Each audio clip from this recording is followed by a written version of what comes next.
Okay, I'll be right back.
All right, here we go. Let me see if everything is working here.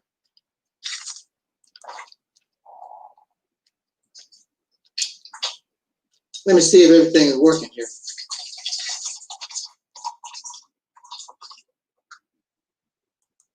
Okay.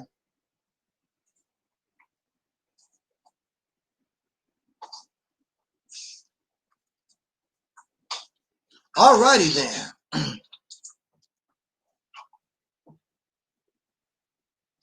In the name of our ancestors, peace forever and always, and welcome to another edition of what I call the Realist.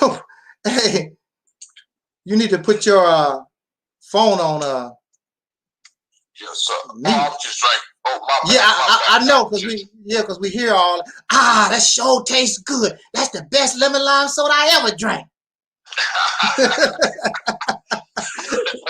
Hey, you made that, whatever you drink, you made it sound good as a mug. I'm like, let me give me something to drink too. You act like that's your last drink. You're like, whew, God, it's good. In the name of our ancestors, peace forever and always, and welcome to another edition of what I call the Reality's Temple on Earth. Hey, what's up there, soul brother? 85, he's in there hanging.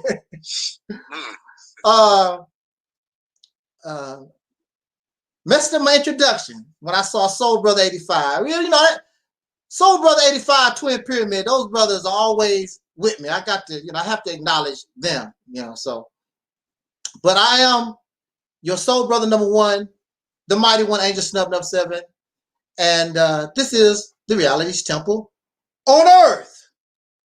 So I started to cancel our little get together this afternoon because I had a relative that called me right when I was getting ready to go on air. And I haven't heard from this relative in a long time. So I decided to talk with this relative, and we spoke a long, long time. So about 2 hours and a half, maybe, I forgot. But they wanted to call and check on my health and things of that nature. I'm very happy that one would want to call and, you know, wish you and check up on your health. That's better than somebody calling and wishing you was dead, you know, that type of thing. So I enjoyed my conversation. We had a heated debate over certain things. I mean, real heated debate, but we still family. That's not going to change. No matter what we believe, no matter what goes on, we are family, and that's how it's going to be. We all we got. And see, that's the way we as a supposed to be people. We're supposed to see and view each other as family, because we all we got. It don't make no difference what you believe in. It makes no difference what you're doing. Now, you can say, I don't agree with that.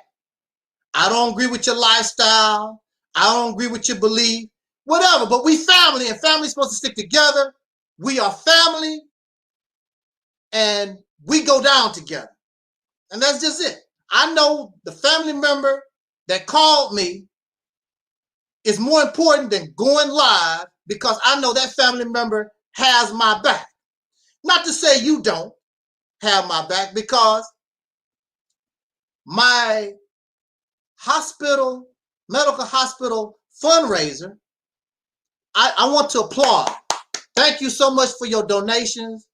Thank you so much for helping your brother in my time of need, because I don't know exactly how much this is going to cost me right now. So far, I've had $2,800 in medical bills. And it's not over. It's not over. I still got some stuff to go. I expect to get some more bills within the next few weeks. But I thank you for your donations, because it really, it's helping me a whole lot. Because I can concentrate on those bills, and you brothers and sisters help me eat. You help me pay my internet bill. You help me pay my phone bill. It just so happened I don't have to worry about my utilities and my rent, because I paid that for the rest of the year. So I don't have to pay any rent. I don't have to pay any utilities. I'm paid up for the rest of the year. So all I have to do is concentrate on these bills and getting something to eat. So I really appreciate it very much. I applaud you. I appreciate it. Thank you so much, because I really need the help. I'm not even gonna lie to you. I really need the help. So thank you so much. And yeah, Soul Brother 85, I want to give you a thank you before you donate also. Thank you so much for your donations, looking out for your brother, helping me out, because I'm not gonna lie, I really need your help to stay on top of things. I still have a long way to go. I'm feeling better all the time, because if I didn't, I would not be able to talk to you right now. Healing up, but I still got a lot of other crap I got to deal with. Yeah. And I'll talk about that later on, whatever. So, on that note, on this busy, let's get busy. Okay. The topic that we've chosen. Oh, before I continue, I already made that announcement. I have another announcement I want to make real quick, which you should already know. Support our sister Noble's book, God is on Trial. God is on Trial by Sister Noble. If you haven't got it, get that sister's book. Let's show our support for our soul sister, Sister Noble. Get her book. It's only $14. Her book is called God is on Trial. And with me on the platform via speakerphone is our soul brother on a sabbatical, Taalik. He's on a sabbatical, but he decided to come out of sabbatical, come out the back cave, to come join us for a few minutes, okay? So I'd like to thank our brother, soul brother Taalik, from coming out the Batcave, you know, coming out the Hoos Cow, and come join us for a few minutes. And I don't know what the brother want to talk to us about, but I just want to say what I want to say. Get off the floor, and I'm going to hand the mic over to our soul brother Taalik. So this is Sunday. Sunday morning. Well, not Sunday morning. It's Sunday afternoon now.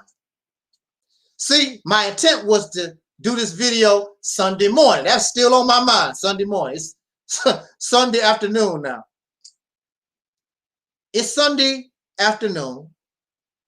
And all over the world, including the United States, including your hometown, including yourself, many of us, we decided to go to the houses of religion, the mosque or the synagogue or the temple or whatever we call it, or some of us just stay at home and think about, and this is the day that we choose to worship and think about God all over the world. And in essence, there's nothing wrong with that. But I do, and you know, here on this platform, we do have a slight problem with that. And we want to try to stay respectful. Some people think because you have a disagreement or you have an alternate opinion that you disrespect them and all. No, that's your excuse because you just don't want to hear another side of the coin, an alternative view that makes your opinion looks bad or make you feel stupid. I don't want you to feel stupid. There are millions and if billions of people who believe in God. So you're not the only one. If anybody should feel stupid, it might be me because I refuse to embrace the concept or this ideology of God or creator or most high or whatever you wish to call this invisible, never seen, never made an appearance being. In the 1980s, I believe, my uncle approached me, and my uncle was very, very serious. Some of you who have followed this platform, you already know this story. But my uncle approached me, and he saw how well I spoke, articulate, charismatic, you know, that type of thing. You know, I do my things too. And he saw this, and he asked me, why don't we open up a church? My uncle is not a churchgoer. My uncle never talks about God and religion and spirituality. So why would this man come to me and ask me about opening up a church? Very simple. He said, because we want to make some money. And I thought to myself, I make some money. Easy money. Now that's what's going on in his mind. It's easy money. And you see it happen all the time. Any person can come out of nowhere and open up a door, open up a church. Anybody can come on YouTube and just start running their mouth. They some kind of Messiah, divine, some kind of preacher. And y'all go for it. Anybody. As long as they talking good, make you feel good, tell you that you're a God and you're a king. We came from Egypt and we are part of Africa and the glorious past. Anything to make you feel good. And that's what religion is designed to do. So my uncle come to me, all thing you got to do is make these suckers, make these people feel good. Some of these brothers, the way they rap to women, you know, they got their swag and how they talk to get what they want. They could do the same thing. Talk in order to get somebody to do what you want. In this case, my uncle wants money.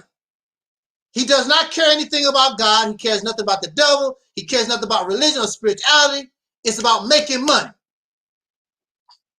An easy way to make money rather than go to a 9-to-5 job. So here we are on YouTube. Tariq Nasheed don't have a 9-to-5 job. Young Pharaoh don't have a 9-to-5 job. Sonetta, and the list goes on and on. Because you want to feel good, you are willing to pay them for you to feel good because nothing else you're going to get out of it.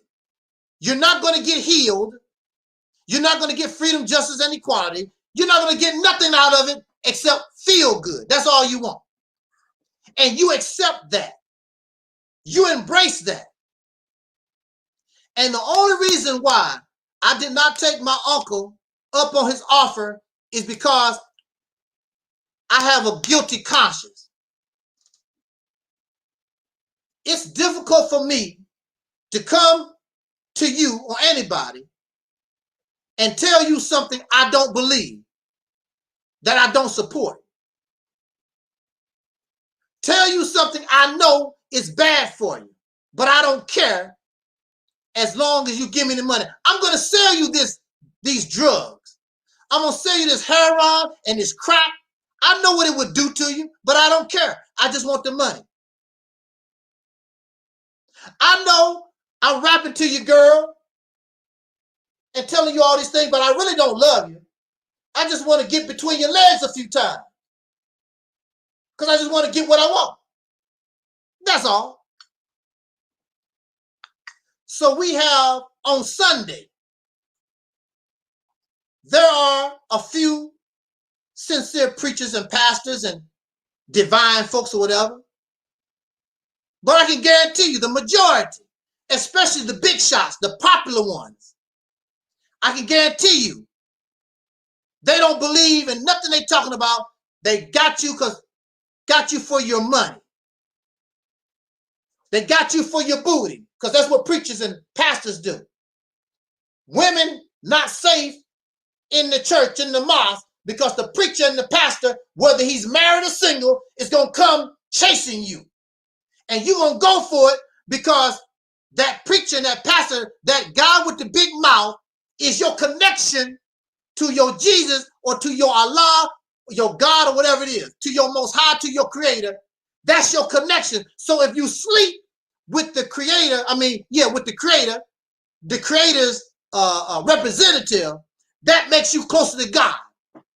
So I guess some of y'all ladies, you think by sleeping with the pastor and the preacher or whomever, you actually sleeping with God or the Creator or the Most High. And that's a good feeling. Just like some of y'all are celebrity hounds. You want to take a picture with Terry Ellis. You want to take a picture with Invoke. You want to take a picture with Michael Jackson because that gives you a good feeling. It gives you value. Look who I took a picture with. Ooh, child, can I see that? Because that gives us value. You're nothing. My picture has value whether Terry Ellis is in the picture or not. I don't care if I never take a picture with Terry Ellis or Invo. I don't care. They don't give me my value, but some of you need something to give you value. You need something to tell you that you have value. I don't need you to tell me I'm a God. I don't need you to tell me I'm a king. I don't need you to give me all that old crappy words, all that flimsy stuff. I don't need you to hype me up. Most people that do that because they're after something. Trying to get between your legs. They want your money. They want to drive your car. They're trying to get something from you. It's not sincere. So all over the world, in the guise of God, every Sunday, the people are getting ripped off. Every Sunday. So I told my uncle, I can't do it. I can't do it. because my conscience bothers me. You're dealing with people in a world, they have no conscience.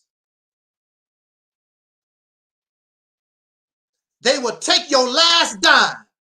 I saw a video where Dr. Umar Johnson was taking money. He said he was taking money from a homeless person. And he was like, see, even the homeless people want to help me build my school. How could you, sir? How could anybody take money from somebody that's struggling on the street, that you say is homeless, for your project? But they don't care if he's homeless. He don't have a home, don't know where his or her next meal is coming from. They don't care. They have no conscience. It's all about me, building me. Their material kingdom that they cannot take with them when they die.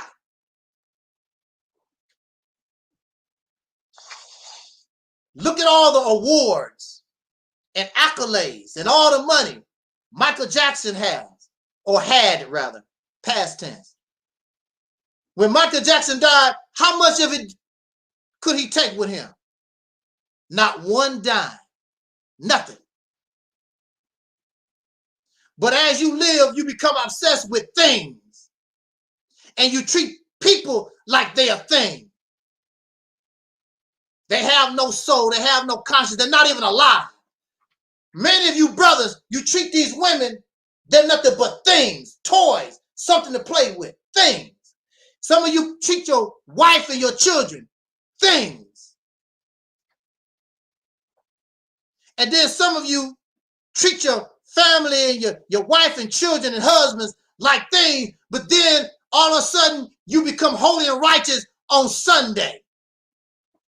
And you treat your family like a thing the rest of the week, but on Sunday, they get smiles and hugs. Oh, blessed the Lord. And you give your money to this damn scam artist every Sunday. I'm not going to become part of that. It's not going to happen. Because I have a conscience. Most of these folks don't have a conscience. And they know they are lying to you. They know they are tricking you. And some of you know it. But you feel so good. They make you feel so good. I know you lying to me. But that don't make no difference. You make me feel good. You got a lot of sisters. You got a lot of women. They know their man ain't no good. But he makes them feel good sexually. And just the fact that he's there and he said kind words now and then. I don't get whatever. I just deal with it. Make me feel good. But when it's all said and done, the result is not going to be good. And that's your problem. It's not going to be good. You're not going to be happy. All that feeling good and feeling happy is temporary. That's why you got to keep doing whatever you're doing. Smoking weed, doing drugs, going to church every Sunday, chasing the Lord, chasing some man, chasing some woman. You got to keep doing it over and over and over again because that pleasure is temporary. You got to keep buying all these Afrocentric books and keep reading and getting the information to make yourself feel good because it's a temporary high. It's not real.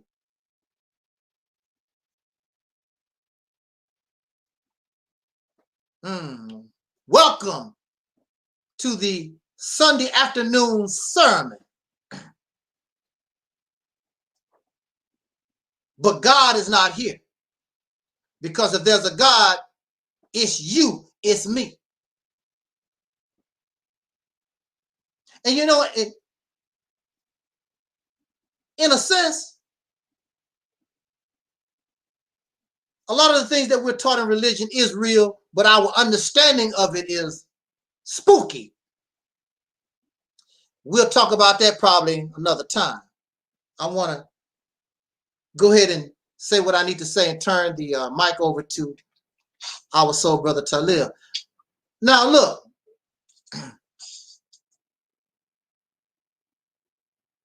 I know on this platform I can sound pretty harsh when it comes to religion and spirituality, and that's not my intent, because I do understand. I truly understand. Here I am, just went through surgery, and you feel helpless and hopeless. You wake up, and I have all these tubes and wires all hooked up to you, and you can't do nothing for yourself. A very helpless, hopeless situation. And that's how we feel in general in America and all around the world. We live in an environment like we just had surgery done on us. And we laying up hopeless, powerless. You vote for the hell of it because you know whether you vote for Biden or you vote for Trump, it don't make any difference. You just vote for the hell of it. And you hope for the best. You breathe polluted air. We drink poisonous food and our water is polluted. We are in a very messed up situation. And you're not getting any help from your politicians. You're not getting help from your leadership. You're not getting any help. So where are you going to get the help from? You try to raise your children the best way that you can, but your little boy still want to be a gangster. Your little girl is hot. She got a hot backside. She going to be pregnant 3 or 4 or 5, 6 times before she's 25. Calgon, take me away. I can imagine the slaves. They had to endure the whippings and the beatings and the rape, the humiliation for hundreds and hundreds of years. And there's nothing they can do about it. Who can you call on? What do I do? So we are taught from a child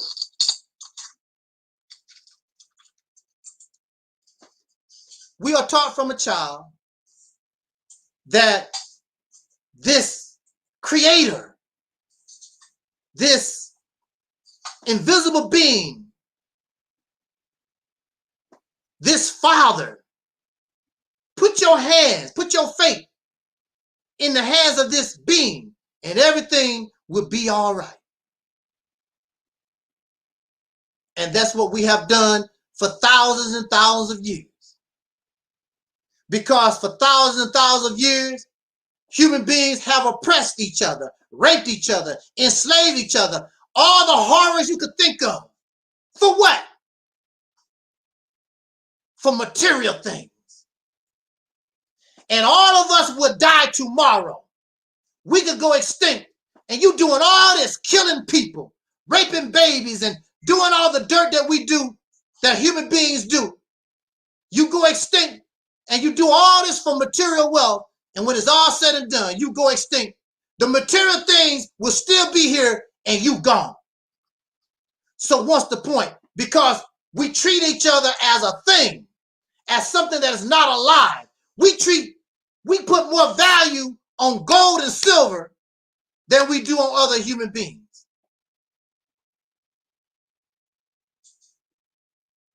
Incredible. So we are living in a world where you are not loved, where everybody is everybody's trying to use somebody. You being scammed, you being lied to, deceived. What they say, a dog eat dog world. And what is a female dog? That's what you call her. dog-eat-dog world, and you call her that word.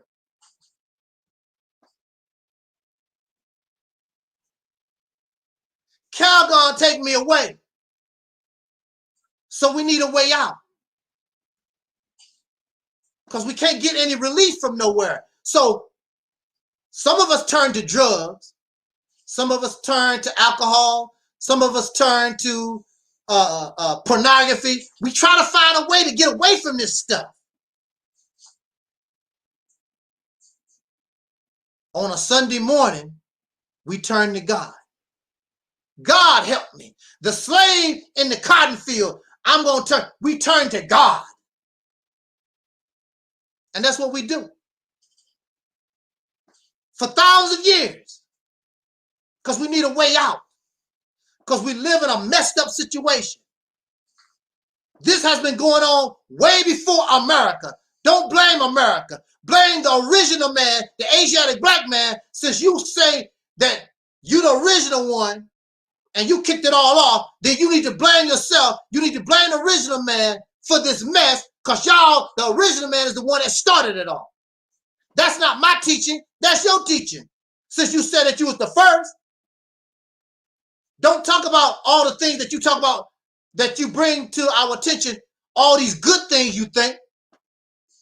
You also can be accused of, and you should be blamed for the bad also. This is a yin and yang world. So if there's good, there's bad. You did good things and you also did bad things. That's why we are here where we're at. And if you're the original man, that means you're the father.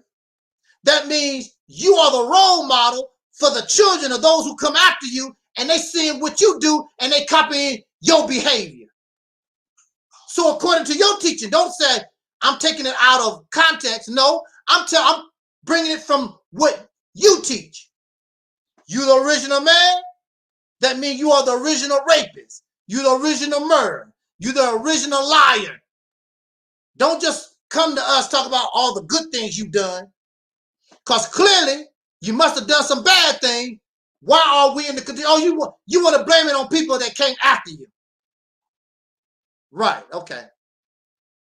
That don't even make any sense. Because if the original man was living a holy and righteous life, and that's all the white man saw, that's all the Asian people saw, and all the other people that came after the original man, if that's all they saw, how did we get into this mess? It's very rare. Many of us, we are products of our environment. Usually, if you come from a bad environment, if you raise children in a bad environment, that's the way the children are going to turn out. Very rare that the children can fight or come up out from that bad environment and go and do something better. Many of them. They follow this pattern. So, children follow the lead of the adults. So if the people in the lead, the original man, hey, what's up there, legend? So if the original man is leading the charge, all the others are watching, and I guess they say that's the way things are supposed to be done. Now, they might do worse than you, but they still following your pattern of behavior. Because there are people who don't hardly smoke any weed, do any drugs. And their children are watching that, but their children become worse using drugs than their parents. They become drug addicts and worse. But they follow the reason why they learned about drugs, because mama do it, daddy do it, cousins was doing it, and they follow that lead. So don't come here and tell me it's not the original man's fault. I'm basing my conversation on these teachings that many of you know I'm the original man. Where the original man caused all this. And you don't want to accept the responsibility for what you've done.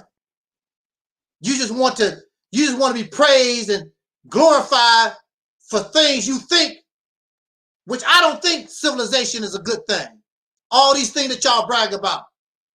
civilization was the beginning to take the independence away from the individual. So now all of us, we have to depend on other people for a drink of water, for a slice of bread, when we should be able to do just like a wolf, just like a robin, just like a flea. You go out and get your own. Lions don't ask nobody else for nothing. Fleas don't ask nobody else for nothing. The birds flying around your house don't ask nobody else for nothing. But we do, because we've been made slaves. Gotta ask another man. If you don't pay your water bill, I guess you won't drink.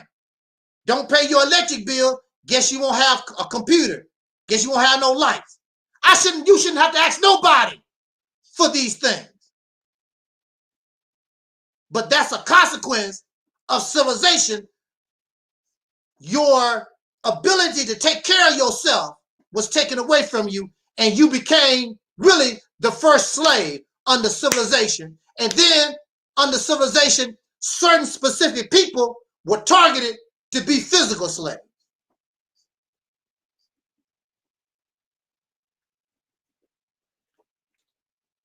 So, hey,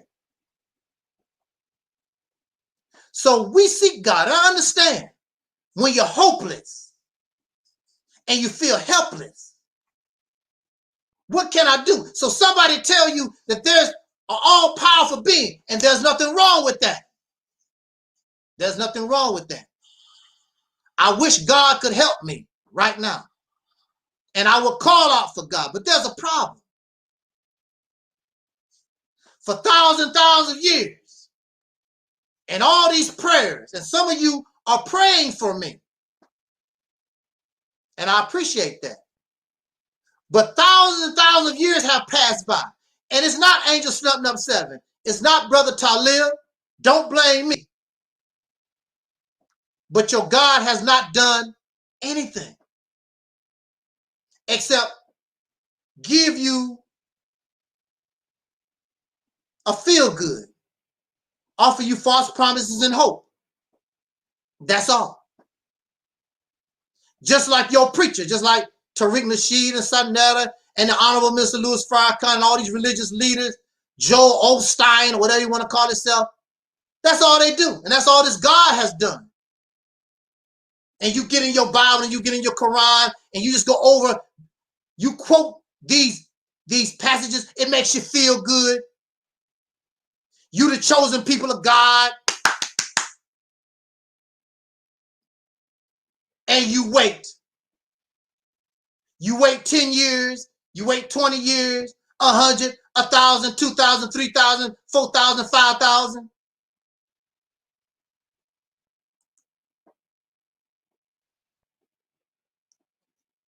Y'all some very patient people when it comes to God and religion. But when it comes to other things, you're not that patient.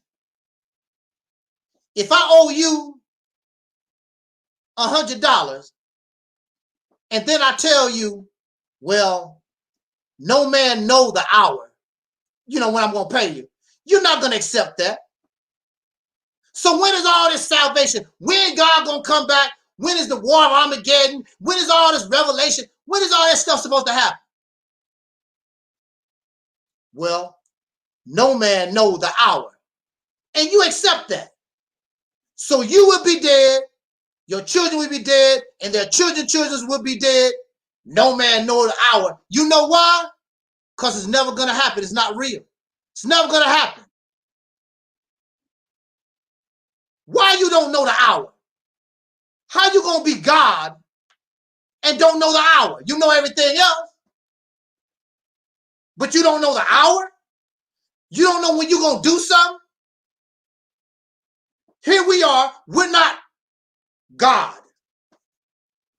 But most of us can tell you what we're going to do. Well, tomorrow, I'm going to go to work from 8 to 5. When I get off from work, I'm going to go down to the liquor store, get me a case of beer. I'm going to stop by Joe's because I owe Joe $50. I'm going to pay him his money. I need to go to my mama's house. You know what you're going to do. But this God don't know the hour. Who would even hire a person with that mentality? When you gonna come to work? Hey man, No man know the hour.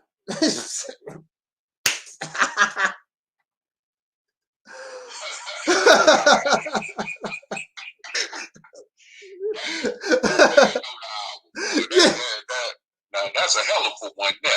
Yeah, that's a hell of a one, you know. Yeah. Who gonna hire somebody when you gonna come to work? And they talk about no man know the hour. Really? And we accept these things.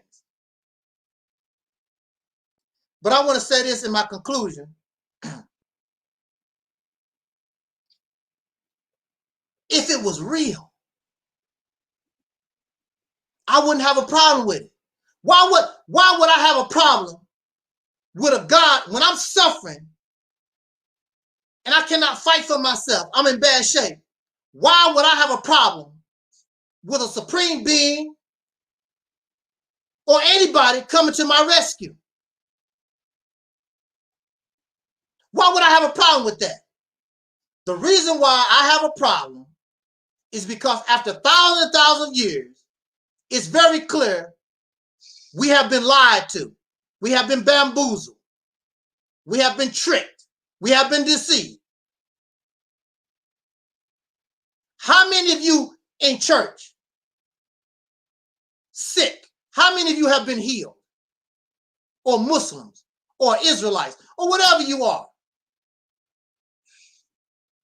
I can't even tell you how many people that I know believe in God and we pray and pray and they still in the graveyard. Matter of fact, I think because we prayed, some of them probably went quicker to the graveyard because we prayed. I remember my pastor when he was dying.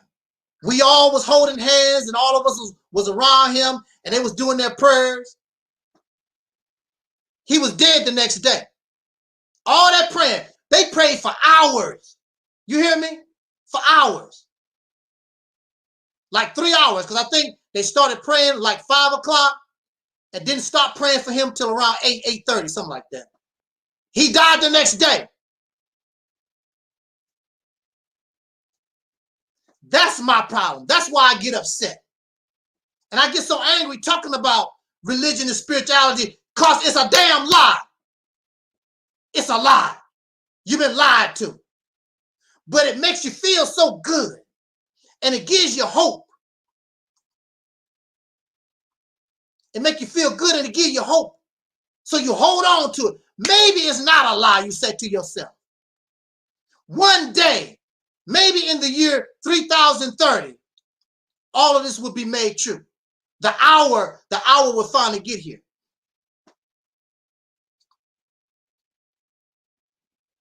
No, that's the reason why I have a problem. I don't like liars.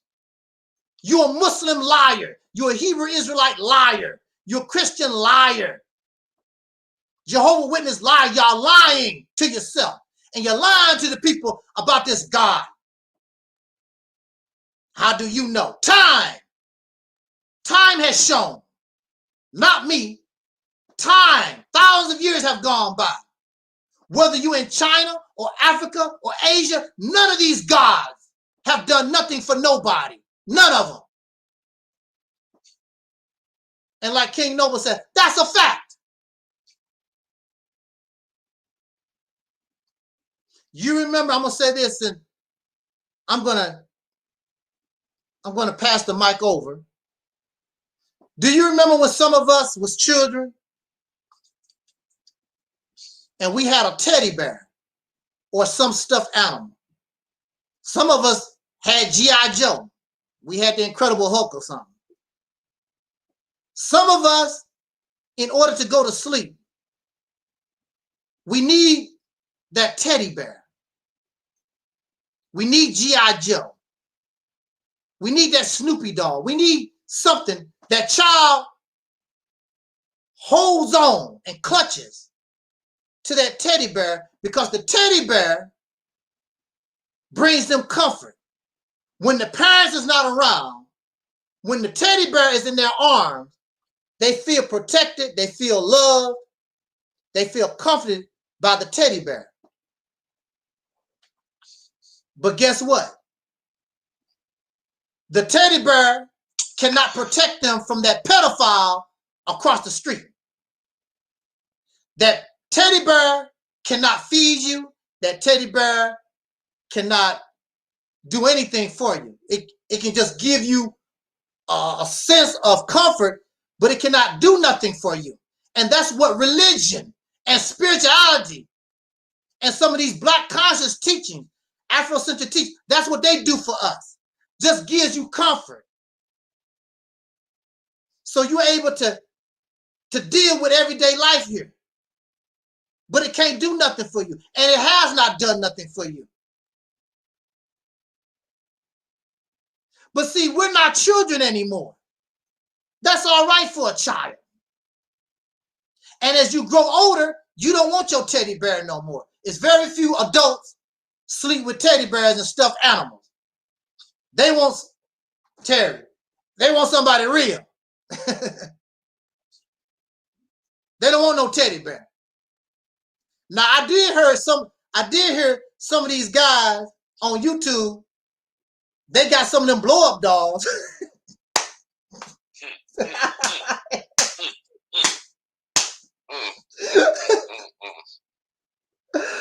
Woo! I see the advertisement for one of those blow up dolls. Well, they're not even really blowed up anymore. They actually some kind of plastic they put together. I mean, I call it a doll, but it's some, I don't know, but it's some kind of plastic they put together. And those guys are spending $3,000, $5,000, $10,000 for these fake dolls.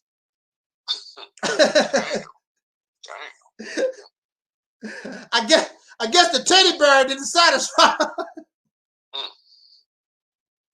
Woo, I can't even imagine. I'd rather do without. I'd rather do without to buy a piece of plastic. For $3,000. Oh, that's used. Oh, man. So somebody else been doing the do to the doll first. Hey, the doll wasn't a virgin. Oh, man. No, that $3,000, that's a used doll. Wait a minute, so they must have got that off of Craigslist then. I don't know where they get it from. Oh, man, it's crazy. Yeah. You know, you so in bad shape, you can't even get a virgin woman. You can't even get a virgin plastic doll. Wow. Bad shape. But all these things give you comfort and make you feel good. See, that plastic doll gives those guys comfort and make them feel good. See?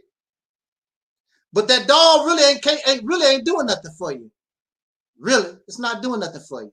How can a piece of plastic and some steel and some batteries or whatever that doll is made of, how can that replace another human being? It's not. So for me, I really wish there was some invisible creator, most high person to help me. I have no problem with that. The problem is it's not real. And as an adult, as your Bible said, you need to put childish things away and learn how to deal with things like an adult. That's how children need the Bible. Children need God. Children need the Quran. Children, matter of fact, in your religious circles, you call yourself, you say, I'm a child of God.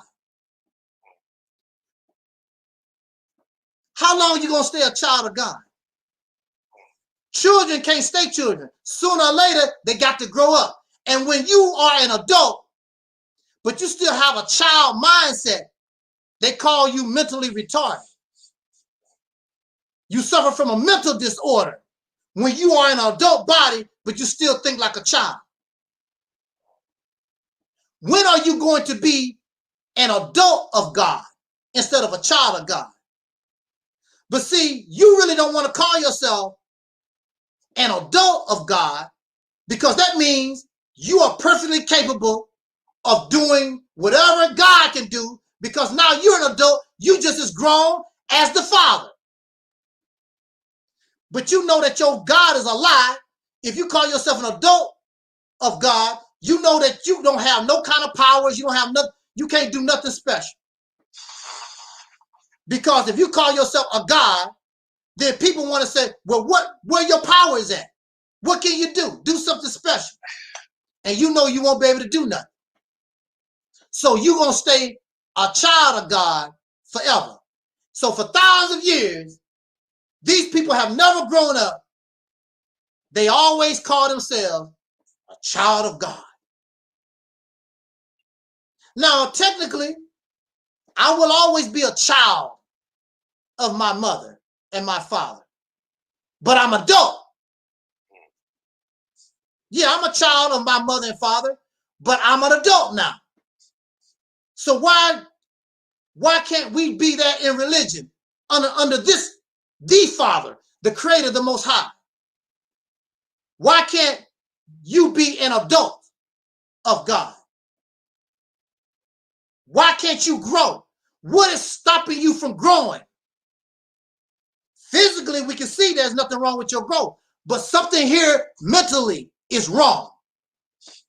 And that's why I reject religion and spirituality, because it's not causing us to have the correct programming an adult should have, but that of a child.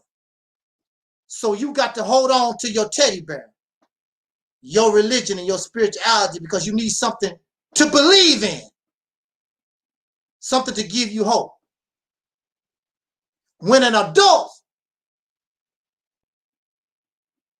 you've gone to the point where now you take on these responsibilities for yourself. I don't need a teddy bear. I don't need, the only thing I need is myself. I'm perfectly capable of handling these things on my own accord. When we gonna grow up? And you want freedom, justice, and equality. I want liberation from a racist. How children, when have you ever seen children liberate a people? Never. And how you ever going, when have you ever seen a people that call themselves liberated when they disrespect their women? Never. Because you need all this. Until you get your act together, you're going to remain a comfortable Negro slave in America. A Negro Christian, a Negro Kemetic, a Negro Moor, and the list goes on and on. And I don't need to talk no more. That's all I really wanted to say. So on that note, I hope I did not mean to offend nobody. That's not what the purpose is, but we need to understand and see, if you really was an adult, you wouldn't be offended. But there are those who might be offended, because it's just like when you try to take a teddy bear from a child, and that child holding on, because see, you think I'm trying to take you away from your teddy bear, and you ever try to take a teddy bear or something that a child wants from a child, the child get to crying and trying to fight you with the teddy bear, and you tell the child, you're too old for this teddy bear. No, and they struggle with you back and forth, and the child get angry. I hope you die, because you're trying to take their teddy bear away from them. You don't need it no more. You don't need religion. Once you come into God, woo, let me say this, I'm going to turn it over to Brother Taalik. Once you really understand and turn into a God, you don't need that stuff no more. You don't need religion. You don't need spiritual. You don't even need God no more. You leaving that house. You going out on your own and seek your own destiny and do like James Brown said, you getting ready to go out and do your own thing. On that note, let me pass this mic on to Brother Taalik. Brother Taalik. Yes, sir. Yes, sir. Yes, and with that said, fam, I must remind you that I just made a couple videos on my channel called Eric Bell. So go to my channel and look at those last 2 videos up to date that I just made.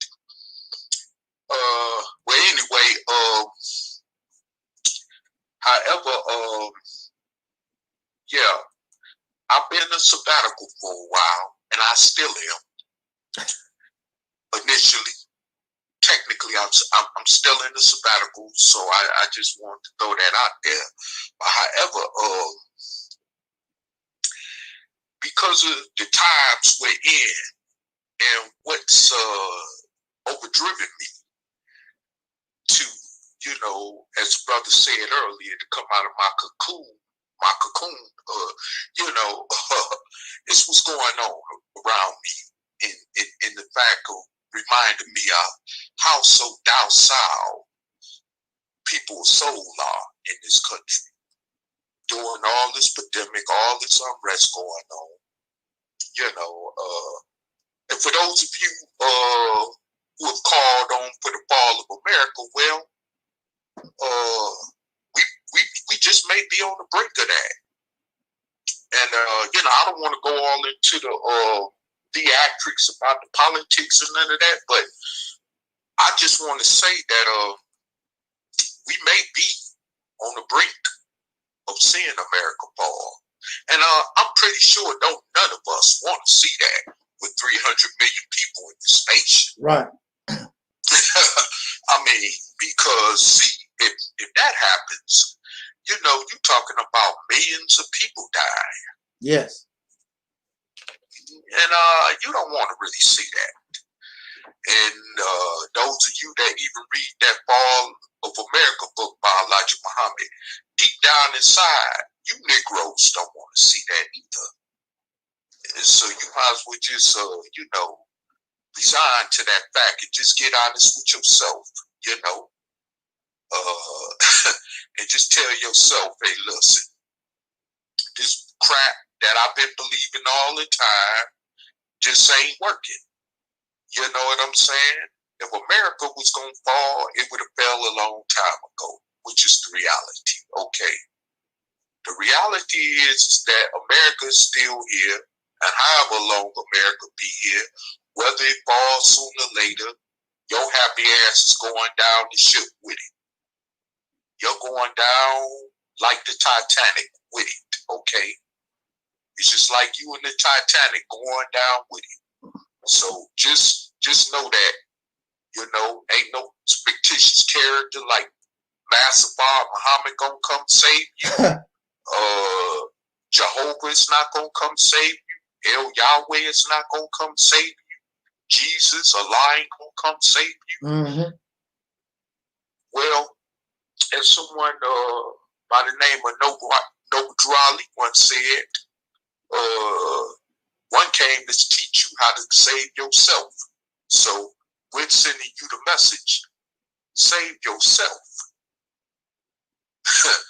That way you'll save yourself all this trouble from depending on something else to come save you. That's not going to come save you. Mm-hmm. So, other than that, you know, I've really been just witnessing some things going on. And like I spoke about in my video dealing with the racism in the best kept secret of Nebraska, which you'll see, which is one of my latest videos. And it tells me all as a reminder, even from what I thought I knew, that I am among a people that just don't like my black ass. Excuse my French. But they do not like me, okay? And they don't like no one that look like me. And this is not just in Nebraska. This is all over America. But I have to be reminded where I'm at just to see that. I got to be conscious. I got to be aware of my surroundings. I can't be abrasive. Because if you embrace it, you open yourself up for a whole lot of danger. And that's when I look at these brothers around me. You know, you chasing after these white women, not just in Nebraska, but all over the country. You know, you chasing after Bessie, Heather, Becky, and Sue. You understand? As soon as they get mad because you ain't giving them good enough DICK, you know, they gonna say you raped them, and they gonna throw some other bull crap and monkey wrench in your way and try to get you hemmed up by the law. You know how it go. And of course, they gonna take her word for it as usual, as the narrative go, and then there you go. Even if you got a baby by her, you see what I'm saying? This is the reality of what's happening. For those, especially for those of you, and also to those of you that call this platform swirlers, this is a message to y'all also. Because half of y'all probably damn swirlers yourself, but just hiding in the closet as one. Okay? And I also want to just say this too, is that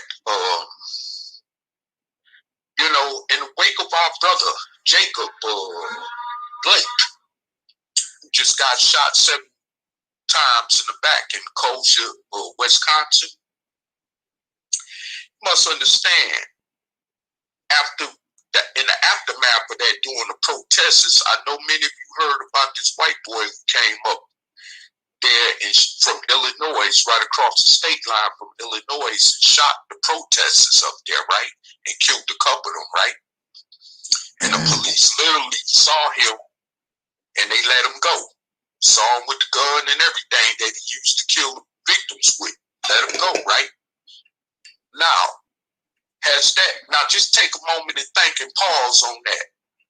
Had that been a black man, what would have happened? See, we still living in white privilege America. Shouldn't that not tell you that? Just because this is 2021, roll the clock back. It's like we still 100 years backwards in 1920. I mean, you know what I'm saying? Why roll the clock back to the present? We roll back to now, 2020.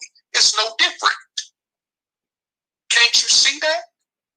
You are among the people that don't like you. And if under the right given circumstances, will have your butt back in the cotton fields, in the sugar plantation, picking sugar cane. And it wouldn't be nothing you could do about it. For those of you that's highly intelligent, so-called black people that say black people is too intelligent for that to happen today, well, all I got to say about that is you got another thing coming.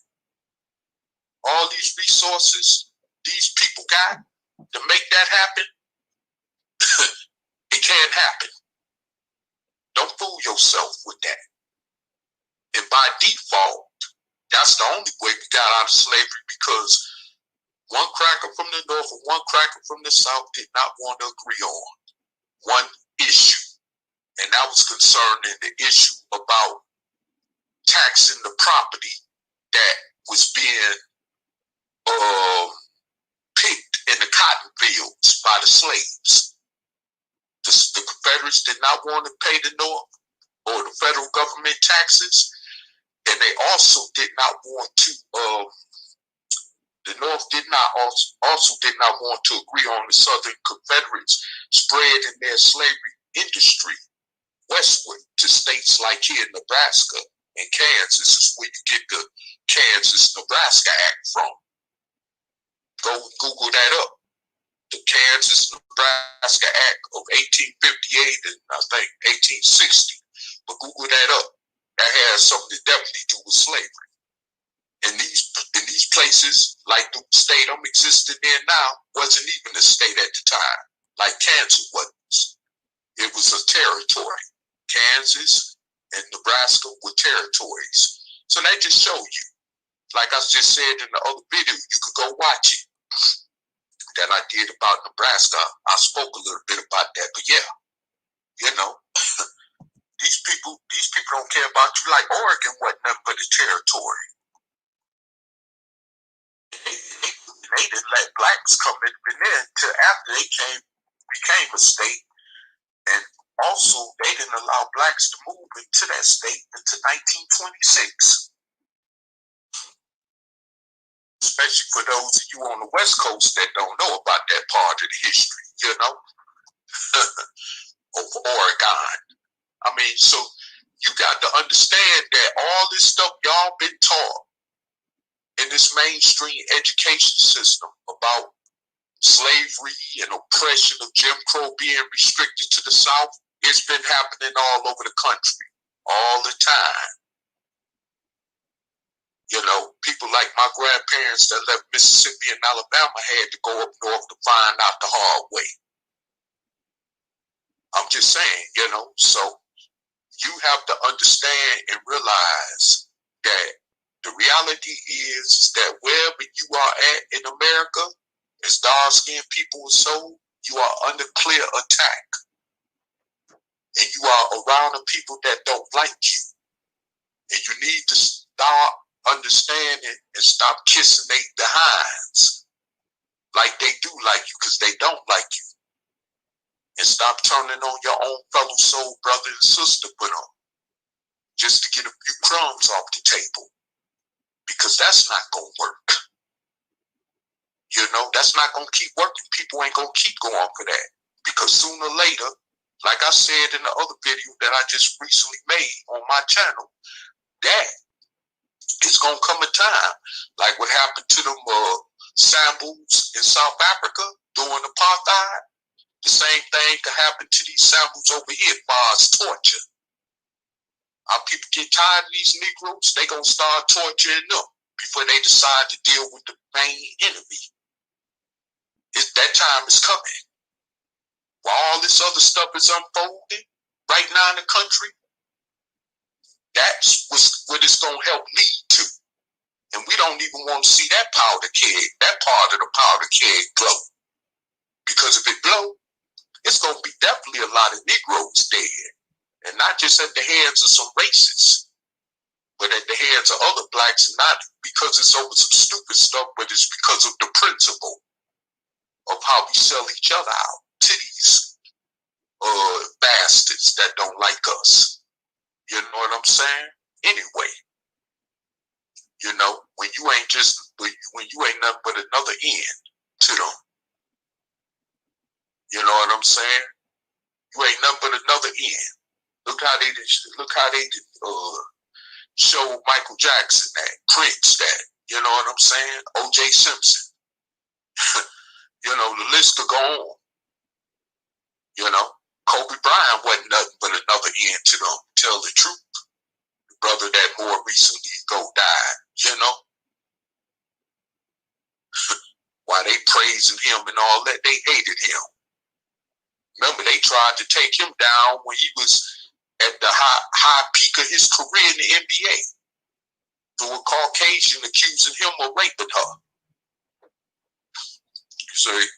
So I'm just saying, we need to wake up and understand that we are around and among a people that don't like us, that hate our guts. You know, and for you blacks that live in metropolitan areas where it's mostly just predominantly black people at, you need to be careful when you go on the outskirts of the metropolitan cities you live in.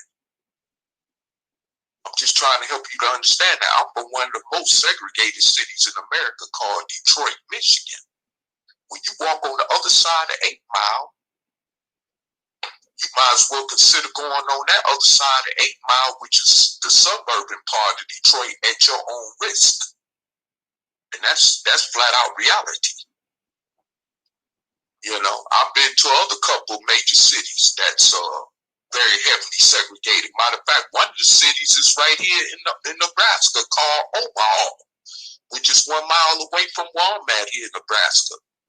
That is one of the most racial segregated cities in the country. You know, and it's just, you know, this is, you know, we may not be in 1964, but it's still cracking, just like we are in 1964 or 1965. This is real. This is why you see these protests going on, these riots going on, because ain't a daggone thing changed. Because the same thing is still going on. And them fools don't care nothing about no peaceful protests of Martin Luther King, and people like that wouldn't be dead today, 50-some years later.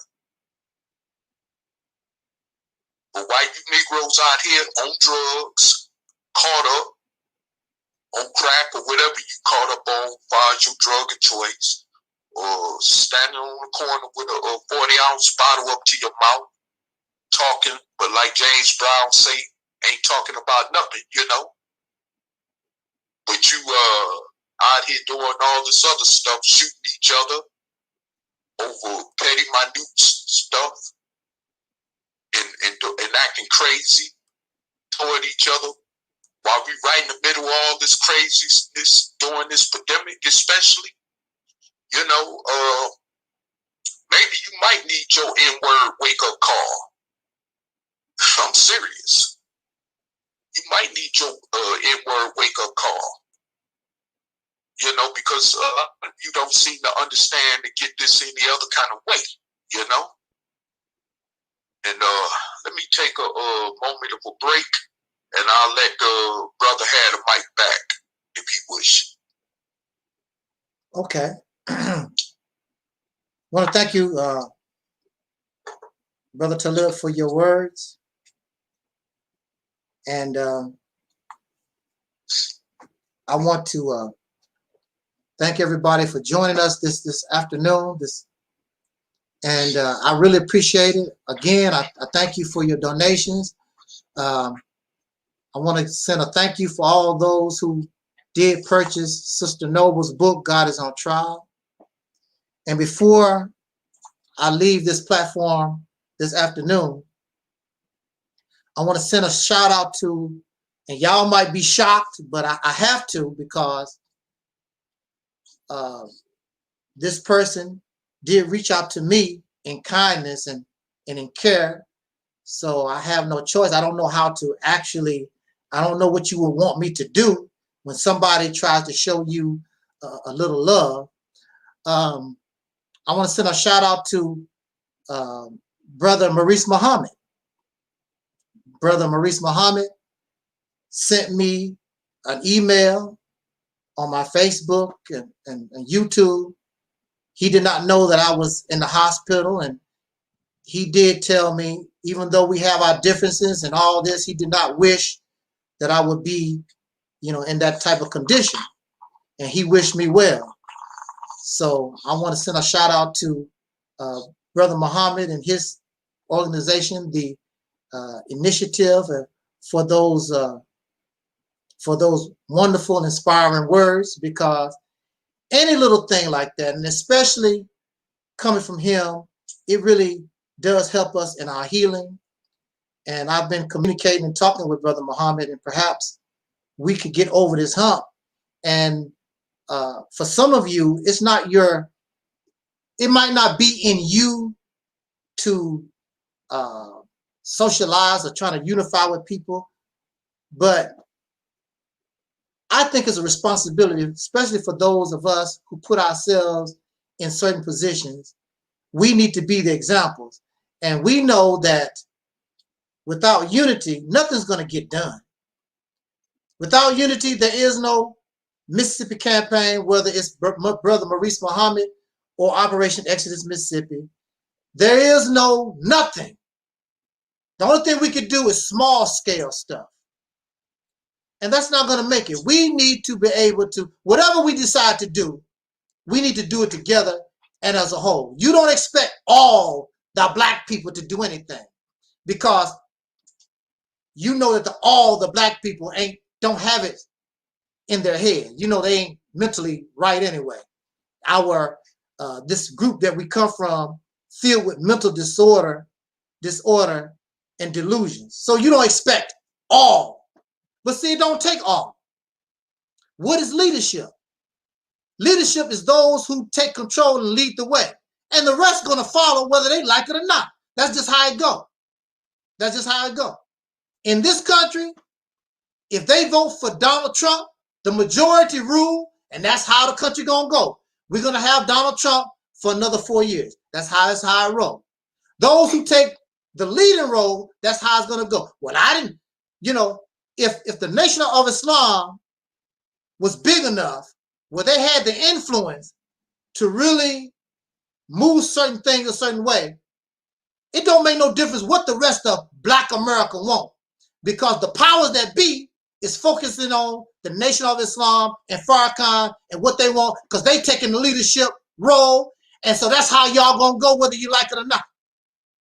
And that's just how it go.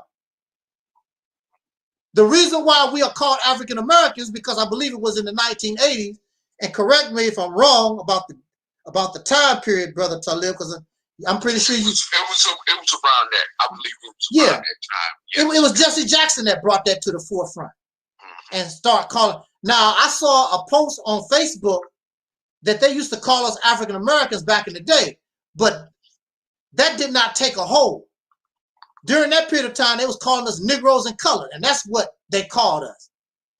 Matter of fact, they've been calling us black for a long time too, but that's not something that they really, took hold of. They called us Negro and colors. And then later on, black. And then Jesse Jackson suggested, well, we come from Africa. We American. We's Africans American.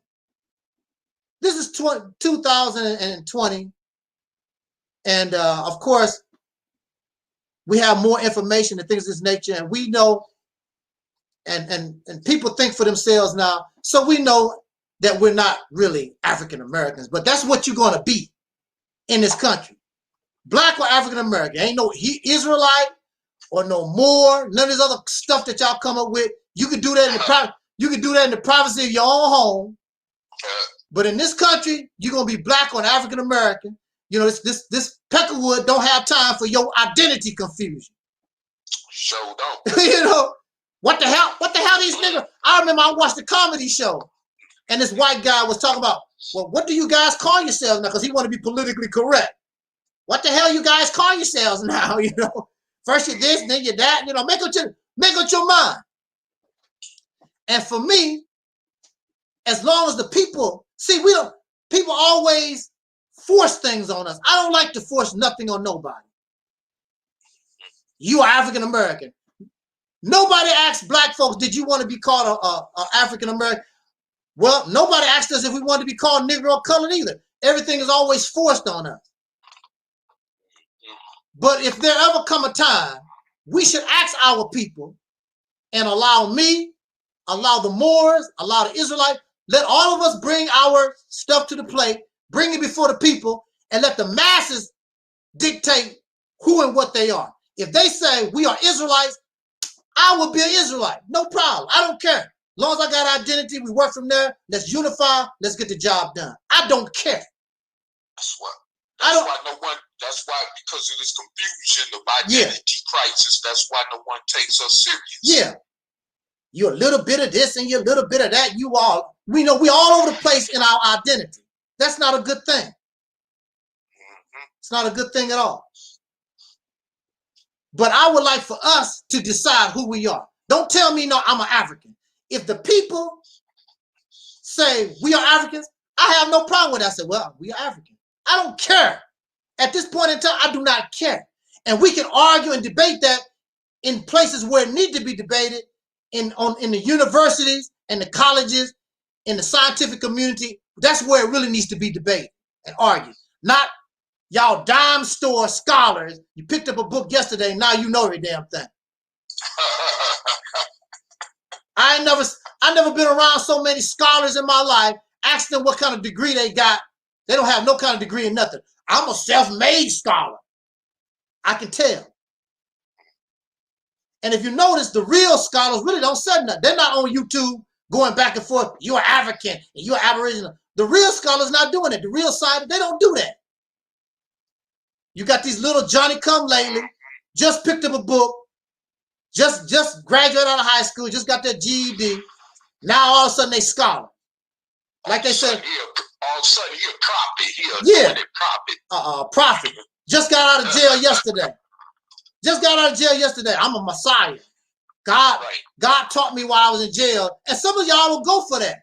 Some of them go for that. Just got out of jail. I'm a Messiah. As long as they teach something that make you feel good, like Islam, all the popular type of things. Or something new, but it's still on that level. Don't be like Angel Snub 7. You're only going to have 10 subscribers. Like that nigga Dr. Malachi York. Nigga saying he was an extraterrestrial being from the planet Risk, but he couldn't free himself from the penitentiary. Right. It's crazy. Right, exactly. So how can you get angry and upset with people when we know that unity is the key and we still want to keep trying it? Because if we don't unify, we're done. We're just done. We need each other. I always say, why don't we go into a room, all the big shot leaders, whatever you want to call yourself, go to a room, and they do not come out till we're unified. This is the plan we're going to do. Win or lose, this is what everybody's going to do. Not everybody. Like I said, everybody's not going to get on board. But if there's confusion and division in those who are the leadership, what do you expect the people to do? Why do you think all the so-called lost found brothers and sisters, why do you think they so out there the way they are? Because the leadership, which is you and me, all of us who are supposed to be awakened and conscious, because you crazy as hell. That's the reason why. And they see you crazy as hell, and they're not going to follow you. They say, hell, I'm crazy myself. Why should I follow them? I can be crazy by myself. I know that's right. Why I need to follow them? And now I'm a black Muslim crazy. Now I'm a more science crazy. And all the other stuff that we got going on out here. That's just like, that's just like ex-dope fiends saying that, why should I go to a damn 12-step meeting and hear all these war stories about drugs and stuff and all this other stuff and watch people up in there still using drugs and selling drugs? Shit, I might as well go back and hang out on the corner and hang out in the trap and do me. You know what I'm saying? Yeah. That's the same concept. Yeah. Yeah. Yeah. So I hear them always talking about, well, if the people don't do this, the people, it's you. You that's supposed to be awakened. You the one that's supposed to be conscious. You the one that's supposed to be the leader. Well, lead. You're not. Yeah. And the people see that you're not going nowhere. You're not doing anything. Right. Also, the people are tired of being losers. Everything we try, we always lose. All respect to all our people, Dr. King, Malcolm, Elijah Muhammad, whomever. But we have not won. They did not win the fight. We keep losing. People want to be on a team that wins. And I say, and I will continue to say, the best thing that we can do, instead of all these little small projects that we got going on, because we're too selfish to unify and come together as one, the small things that we're doing, you can take that energy and invest it in something big, and when you win big. It put us back in the race and put us on the same level as all these immigrants, all these folks that y'all use as examples. You know, look what the Asians doing. Look what the Jamaicans doing. And they just got here. You can do the same damn thing if you do what's right. Matter of fact, you got more resources and you are in a better position than they are. If you did things right. First of all, ask yourself this question. How did they get here off the plane and ended up becoming more successful than we did? Ask yourself that question first. Why were they able to do that? And we was able to do that because of the fact that we don't have the collective unity that we need to make that happen. Right. Also, in our history, we've had laws designed specifically to hinder our progress. They never had no laws targeted at them. You don't hear them running around talking, we need a civil rights bill for the Asians, a civil rights bill for the Jamaicans or the Africans. You don't hear them complain about no stuff like that. We don't have no anti-lynching bill for the Arabs No. and Africans neither. No, sure don't. Sure don't. Matter of fact, there are private organizations of white people that come to their rescue when they get over here. There's nobody privately doing a damn thing for us. So right. And our rich people don't want nothing to do with you because Oprah Winfrey or John, what's his name, Johnson from that used to own BET. All those people could help us, but they don't do a damn thing. So don't. They don't do nothing. So the leadership here, you have to be smart enough, take our little dimes and dollars, and we got to go for broke and do it ourselves. Invest big, have belief and faith in yourself, even if you got to hold your teddy bear, you know, like I was talking about earlier. Grab your teddy bear, let's have faith in ourselves, get comfortable, get on the soul train, and let's go for this ride. That's the only way we're going to get back into this game. Other than that, maybe by the year 3030, y'all might finally make some progress, but by the time the year 3030 comes around, this country be so messed up, all the white folks be gone. They leave you the piece of trash. Here, y'all can have it now. It's nothing. We done took all the resources. They trying to go to another planet. Right, they trying to go to another planet. And you can have this dump.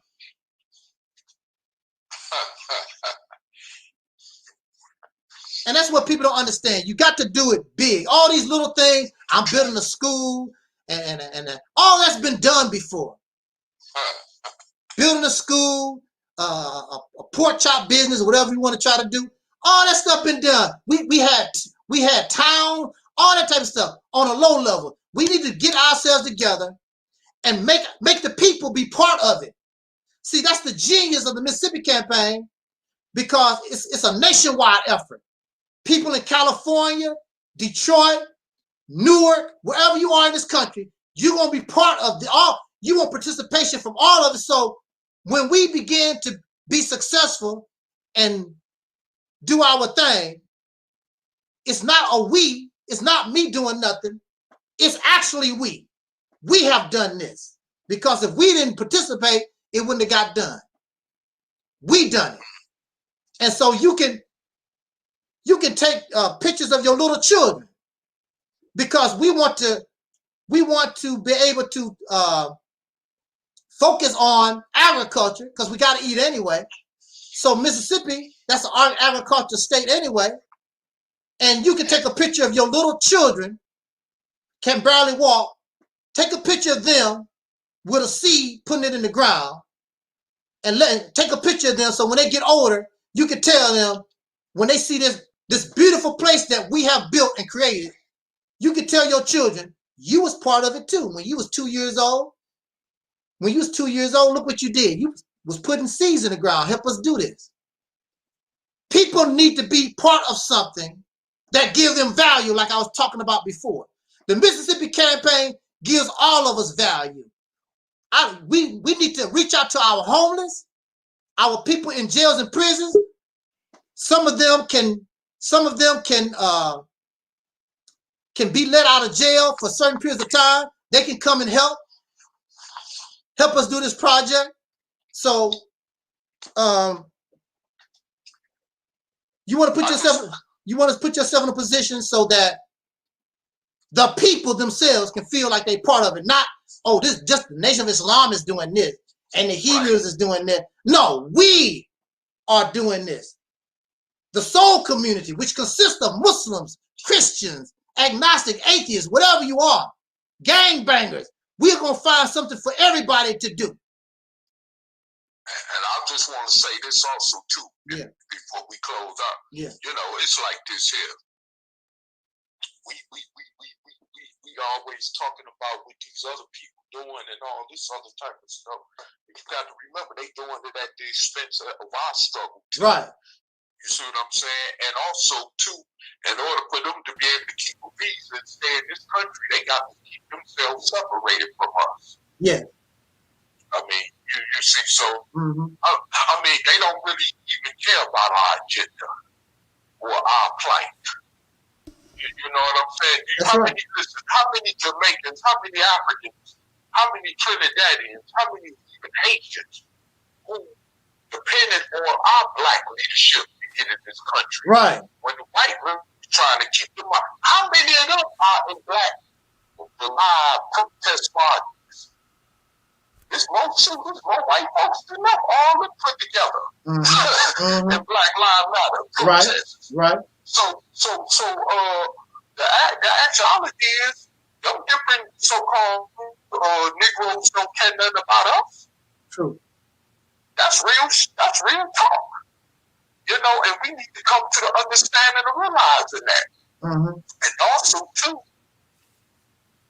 you know, you think, oh, well, they just black, like, no. It's just like this here. It's just like the Japanese looking at the Chinese, or the Chinese looking at the Japanese, Filipino, or Koreans. You know, vice versa. That's how they look at us. They don't identify with us like that. Right. Okay? We are a different group of people all together. Matter of fact, you ask some of them, especially them Africans, we are dark Europeans. Right. Because we've been up here right up under the Peckerwood for over 400 years. So we're dark Europeans.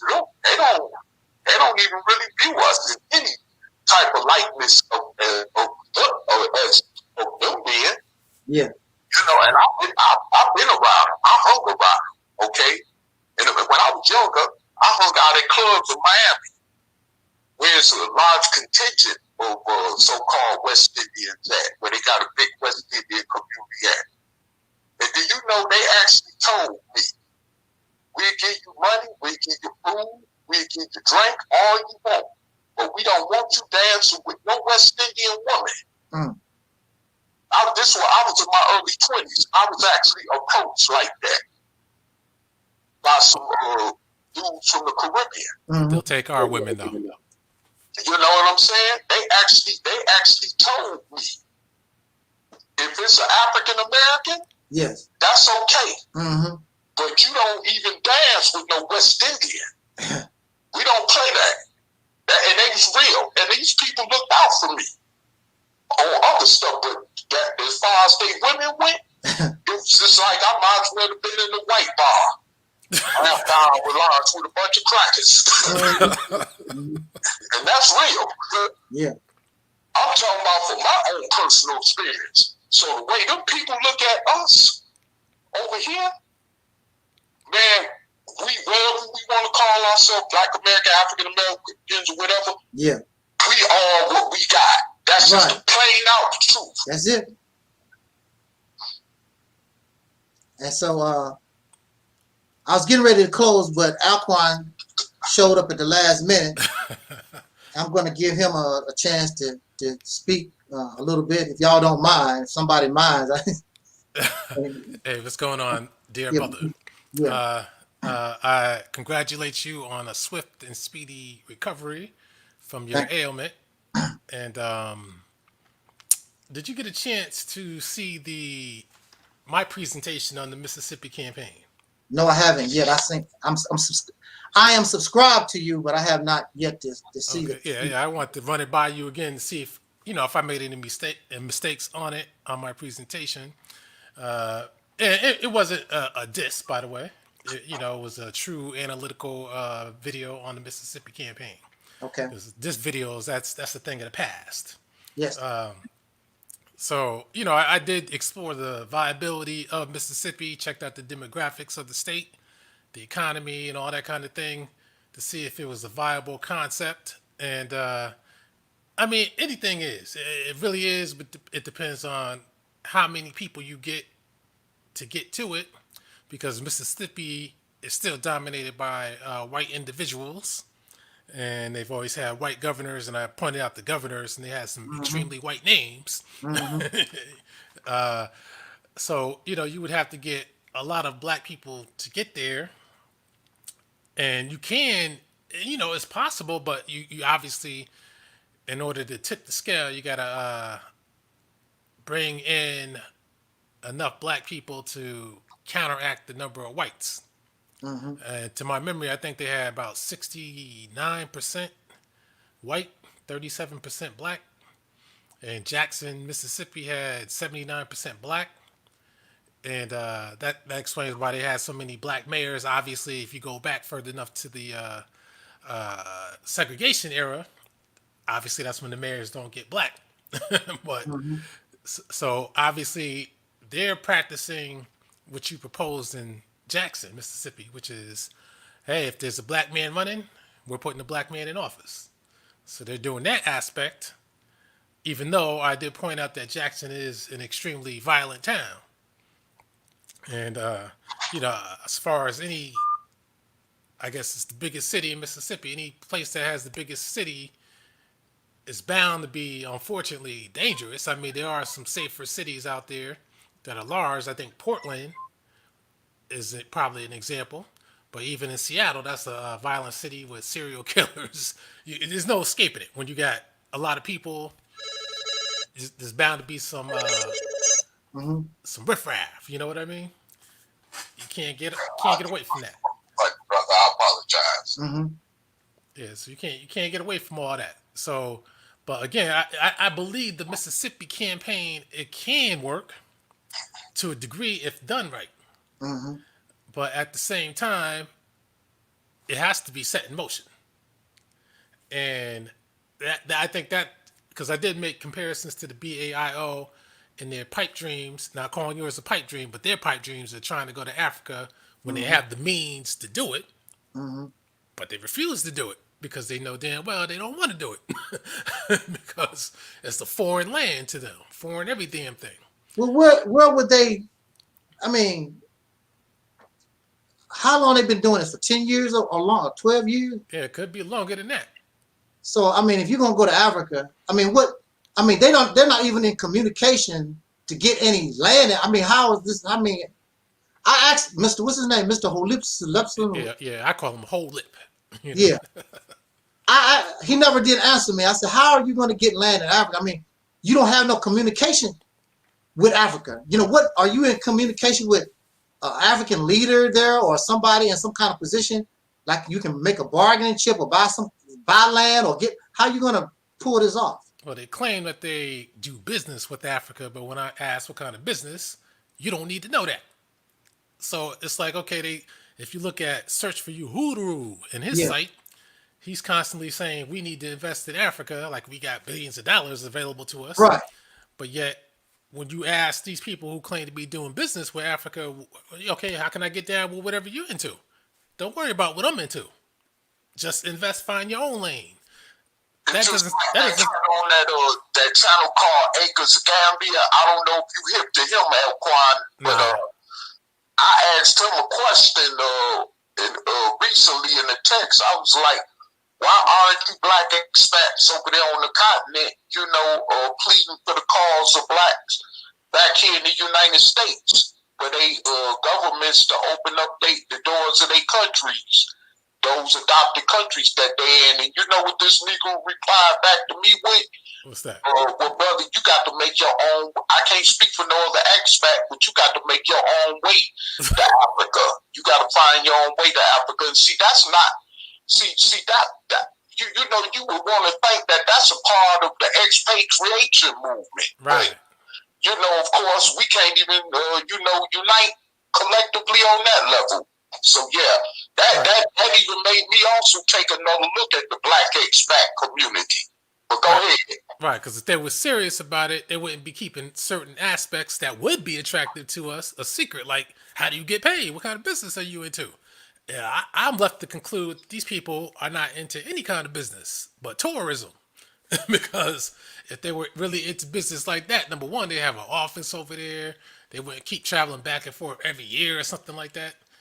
It's BS. And I think they're doing the same thing Marcus Garvey and others, Caribbeans and others do. They come here, try to talk us into leaving while they keep coming. Because that Search for Uhuru, he's a Nigerian. He keeps having other Africans up there. That Kayla Genesis, that guy, he claims he's a black American, but I can look at his lips.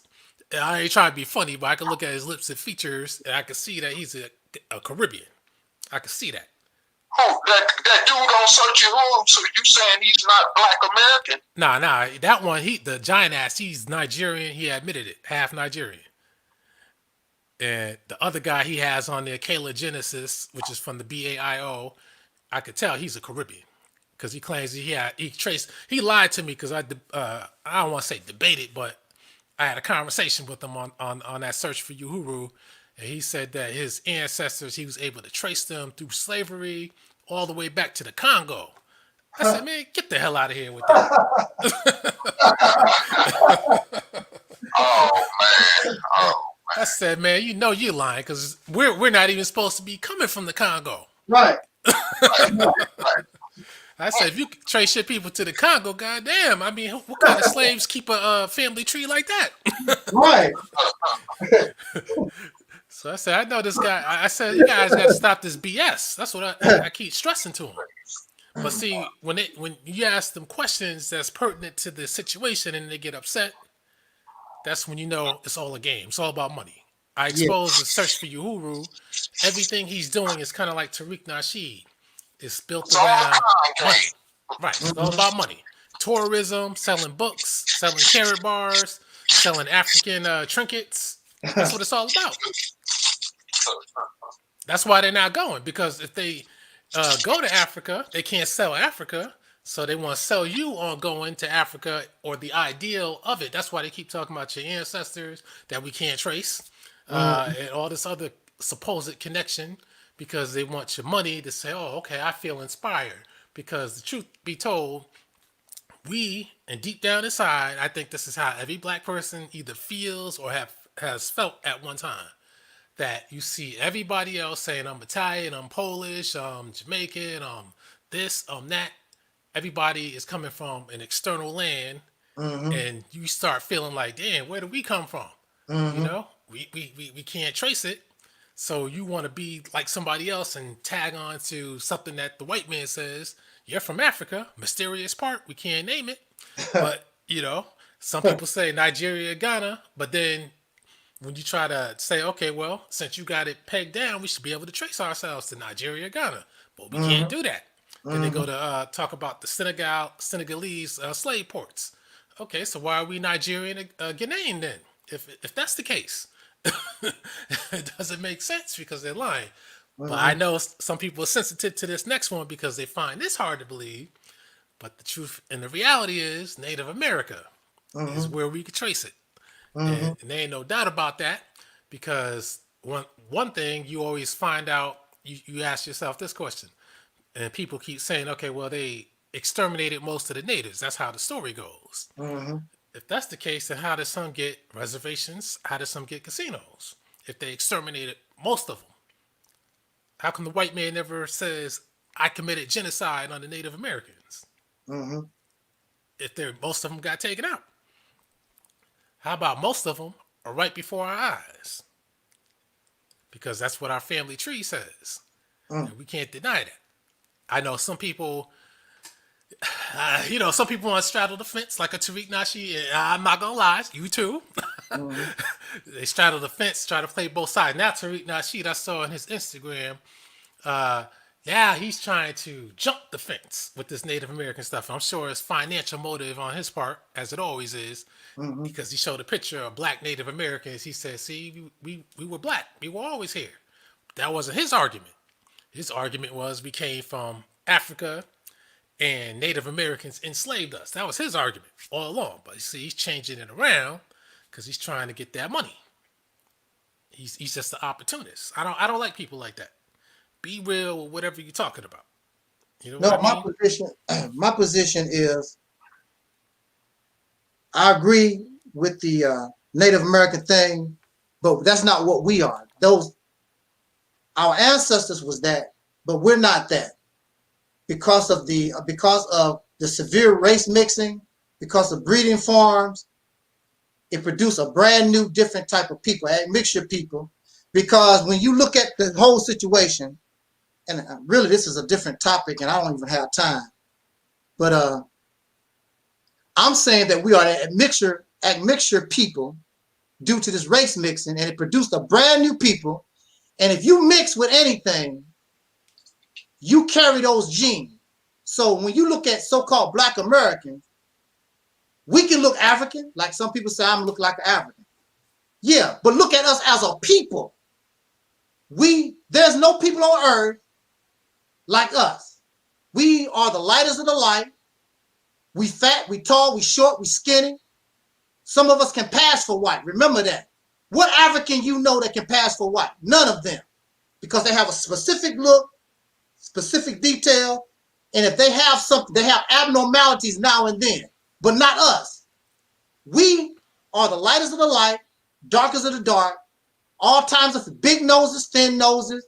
We can look like Native Americans. We can look like white folks. We can look like Africans. Nobody on the planet is like us because I gotta pause you right there. When you say we can look like Native Americans, what do you mean? What's that Native American look? Whatever that is, whatever's in our gene pool. How about that's the look that we can have? Look like that. Just like my dog. My dog was a German Shepherd mix, but my dog looked like a German Shepherd. But my dog is not a German Shepherd. My dog is a mix. But if she looked like a German, she's not going to pass for no purebred. We talking like we purebred. You're not purebred. You're an admixture. And then I have a video called How the White Man Created Black People. Very, very simple what happened. We want to be pure something. You're not a pure nothing. You want to be a Native American or American Indian, whatever you want to call yourself. No, you're not. You're a brand new mix. You're a hybrid of some crap that went on for hundreds and hundreds of years. The original breeding, they can make that claim. The original breeding stock, the first one down the line, the first 50 years or 60 years or whatever. Those who start coming 100 years, 200 years later, they are not them no more. You mix. Well, not everybody's mixed though. Once you mix something, it's not the same. When you go to the paint store and want black paint and you open it up and some brown is in it, you take that back. You say it's supposed to be black. What's this brown crap doing in my can? We are not. You probably won't even notice the brown though, right? No, yeah, right. But like I said, whatever is in your gene pool, just like dogs. Dogs, the ancestors of dogs are wolves. And some dogs look like wolves, but they're not. They're a dog. And that's the way we are. We can look like anybody in our gene pool, whether it's Native American, which I don't know, because that's unspecified. I don't know what Native Americans supposed to look like. But we can look like anybody in our gene pool, including the Peckerwood, because he raped us. And then some of this race mixing, not only was it involuntarily, but it was voluntarily, because once you get in certain situations, then you have mulatto children, and then we breed, mix in with the mulatto children, and it's just a big mix. And there's nothing wrong with that. I'm happy to be a soul brother. I'm happy to be soul brother number one, because I am my own unique, brand new person. I don't have to copy nobody. I'm not going to try to be a Native American Indian, because I've never been that before. Well, you don't have to try, though. If your ancestry is strictly U.S., then you already are one. Yeah, but I'm talking about, I don't know nothing about their customs and culture, and I don't want to know nothing about their customs. Believe it or not, I'm sure you do. I'm going to be who I am. Just like in the 60s, we used to call ourselves soul brothers and sisters. And it had nothing to do with religion or nothing like that. It was something that's somewhere, I don't know where it come from, but that's how we saw each other. And under soul brothers and sisters, I don't care what your religion was, I did not see nobody have no problem with a soul brother and give us that handshake and whatever. Everybody was under this one umbrella, no matter what you believed in or what you called yourself. I'm a soul brother and sister. And that's what I like about that. You take the race crap out of the situation, period. And that's what I liked about the slaves. The slaves accept you, whether you was a mulatto or whatever you was in the same situation, condition they was in, and you was embraced and you was held. They did not care about all that race garbage, blah, blah, blah, like we do right now to this day. Well, I'm sure they did, because it had to be on their mind, since that's the main identifier that was holding them back. It didn't. In some situations, when they started to get educated, then of course we start having, I mean, this thing about division was always there. So you're gonna have these issues where the light versus the dark, and we always had to deal with those type of issues. But basically, as a whole, we never had no problem with, in my family, My family, the light is of the light, dark is of the dark. There is no consistency in purebred animals, and I would assume in purebred people, you have to have consistency in order to be that. There is no consistency in the so-called African American. I think there's more consistency in us than there are in other mixed groups like so-called Hispanics and so-called Arabs. Even Italians, they're not consistent, but they all say, "Oh, hey, I'm Italian." Yeah, but they're not. Yeah, but that's for them. I'm talking about for us. Our range is so. I mean, we can. Some of us can even look Arab. Whatever that's supposed to look like. Because we so messed up, we so mixed in, and we can look like almost anybody on the planet. Hell, I've seen some black people look Asian, look Chinese. And that's a consistent look among us, Yeah, and another thing I want to say real quick before I get out of here, and maybe I'll come on your show when I feel better. And like I said, I'm spontaneous. It's according to how I feel. And so we could talk about these things on your program later on. But I did want to say, as far as the Mississippi campaign is concerned, at this moment in time, I think it's a good idea. It's a good plan. However, if somebody can really sit down and show me this is not plausible, this is not, it's not feasible, whatever, I will accept that and let it go. I have no problem with that because I just want to win. I just want to win. I'm not going to sit around here, I have not seen in the manner that we want to do this, I don't see where we can fail. However, we can fail if somebody show me, well, because of this and that and that and that, it's not feasible. I'll let it go. No problem, because I don't want to waste my time. Okay, well, I did point out one thing about it. I said it does seem kind of difficult to say the white man isn't treating us too well, so let's escape from the white man into another state within the same land run by the white man. Why you keep saying that? See, that's another thing. We're not escaping to Mississippi. We're trying to make Mississippi a safe haven, a place for us, a structure, a power base for us. We're not running to Mississippi. It's just like your children, or let's say, for instance, the Jacksons. Because Mr. Jackson, Joe Jackson, he was an aspiring musician, but he couldn't do it. So he put all his effort into his children. That's what he did. And so once his children got where they went, it helped the whole family. And that's what we're trying to do here. You want to be able to build this state up, make it strong for the benefit of all the brothers and sisters in the whole entire nation. And a good example would be, because we control the state of Mississippi, if you got in trouble in California, and for whatever reason, if you can make it to Mississippi across the border, we can help you because Mississippi don't have to extradite you. We can hold that whole thing and tell California, hey, we're not going to let them go. What evidence do you have against this man, this person? Yeah, that's what Ronald Reagan did when he was governor of California. Some people were involved in it. Again, I like my favorite topic, the Kennedy assassination. Yeah. They went to California and he would extradite them. See, that's what I'm saying. That's the kind of power I want for us. I want the kind of power that you can go to the federal government, somebody like Assata Shakur. She don't want to be in Cuba, but she was forced to exile in Cuba. But you can go there and make a deal with the United States government and say, look, we want to bring her home so she can die with dignity. She'll never leave the state of Mississippi. We got her. And the government might say, well, okay, y'all responsible for her. If she go outside the state of Mississippi, she's fair game. Cool. But you can't do that as an individual. You can't do that as an organization. But as a state, you can make that demand on the government as a state. Right. Legally. You finally got some power. But right now we're doing things. We don't have no power. We just helpless. We just hopeless. And so keep waiting on Jesus. Keep waiting. And Jesus should inspire you. I would think that Jesus and God really is inspiring us to be here where we're at. You want to answer, you give your prayer. But see, when the answer comes, you don't recognize it. Right.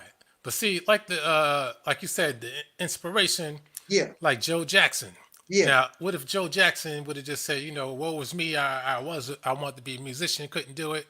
My kids, they got the talent, but you know what? I'm gonna wait until somebody else discovers the talent or tries to exploit it. I ain't even gonna worry about what they're doing. Just if they get discovered, so be it. Now, what if Right. he just waited, stepped back, and just waited for somebody else to do the work? You know, Hey, it wouldn't have been done, right? say what? I said if Joe Jackson would have waited for somebody else to do the work, it wouldn't have been done, right? Right, but that was for his personal pocket. That's his personal thing. That's his personal. This is not a personal thing. This I'm not benefiting from that. This is a people thing. I'm not benefiting from this at all. All of us going to benefit. So all of us need to participate. If you don't want to do it, then it don't get done. Because I'm not going to, me personally, I'm not going to sacrifice. I'm not going to suffer. I'm not going to go all out my way for some people who don't want to do for themselves. Personally, I'm not. Now, if I do it myself, then I expect all the benefits. That means I have all the power. And I get all the glory. Which that would be the case because if people look at you. Yeah, it doesn't have to be about that, but it's just like a military leader, some type of civil rights leader. If you go out there and you're the face and people say, okay, this man set the tone, people are going to look at you and say, yeah, I like what you did. What we I'm gonna do next? I'm not the leader. See, no, but I'm just saying that's how people will view you. Yeah, well, they can view however they want to. I'm not the leader. The people are the leaders. They get an idea and we move it as a team together to accomplish a mission. There is no leader. So if I die today or tomorrow, it don't make no difference. They know what to do. They keep rolling out because they know what to do. They are leaders into themselves. They don't need me. They can do it on their own. But see, that's the thing. That's why I also discussed in the video. What's up, And you need to get out of this herd. You need to get out of this herd animal mentality. Are you a herd animal? You need to follow some buffalo. And a lot of these buffaloes fall over cliffs. So all the other buffaloes fall over the cliff too. Yeah, but if they're not a herd animal, then that means they're not trying to go anywhere, right? I'm not a herd animal. If I'm behind and I watch the leader go over a cliff, you think I'm dumb enough to go across the cliff too? No, I'm not going to do that. Well, Jim Jones, you know. So. See, they was herd animals. I'm not inspiring people to be herd animals. We have a mission. Everybody participate. They know their roles in it. Just do your role, move forward. And we are the leaders. And we all get the glory. We all get the praise. We all get the benefit because that's what it's about. So the people in California deserve the benefits just as much as anybody that was actually in Mississippi or Alabama or Newark, wherever they are in this country. And then we move and everybody benefit from whatever benefit that we can get from doing this activity. Everybody. And then upon the success of that, we start to branch out. Now we start exploring other states, Alabama, Georgia, or whatever. And then the 10 states that the Nation of Islam begged for, you actually have done it yourself. And whether they like it or not, you done it. And you don't have to buy no land. You're already in these different positions already anyway. The only thing we have to do is take advantage of the tools that we've always been given and use them in an appropriate manner, and you can get that job done. I don't see, nobody have ever come to me and really presented to me where this is not possible. The problem is some of these people are jealous.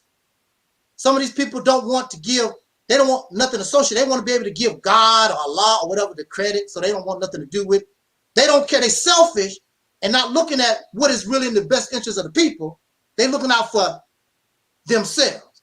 So the people as a mass gonna suffer because you got a few selfish ass people too arrogant to see an idea and come to say, I don't know it all. Once we begin to move forward, I don't know these mayors. I don't know the people in Mississippi. I don't know these things. So I'm going to depend a lot on the people that's already living in Mississippi. I'm going to have to depend on the people who know the political systems there and how different things, because I don't know those things. So it's a team operation because I don't know. And I'm happy to say I don't know. Can't depend on me. So that's why I don't know nothing about agriculture. I don't know nothing about growing farming millions and millions of acres of land. I don't know nothing about that stuff. So everything that we want to do and everything that we propose, it's a team effort because we just don't know. I don't know how to run a school system. So it's going to take a whole lot of us. And with the help of all of us, because there's people, if they saw we were serious, there are people with certain talents, they would move from their state to come to Mississippi to do this. I already know they would. I know they would come in here if they saw that there was something they did. Matter of fact, I'm so confident in it. You got our people that got money and influence. They might not come outright to help you, but they'll send you a big check. Hey, we just got $1 million check to help us with so-and-so. Where it come from? We don't know. We don't know. When people see that you're serious and you got people in the state willing to give up their liquor, they changing their way of life, and they say, damn, them people must be serious because that dude, he ain't smoking 20 packs of cigarettes a day like he was. He done knocked it down to 10 because we're trying to accomplish something here. You don't have to give up all your cigarettes, but some of your money that you're using on cigarettes, why don't you cut that in half and donate it to building your state, which eventually, not in our lifetimes, it could be your country, it could be the nation that you're talking about that you always want. Not in our lifetime. Right. So, again, with that, on that note, I got to get out of here because I'm really, really tired. My head is hurting. But you see, this discussion, this is what we could have had on my channel. No craziness. We can do that. We can do that. Like I told you, right now I'm spontaneous. It's according to how I feel.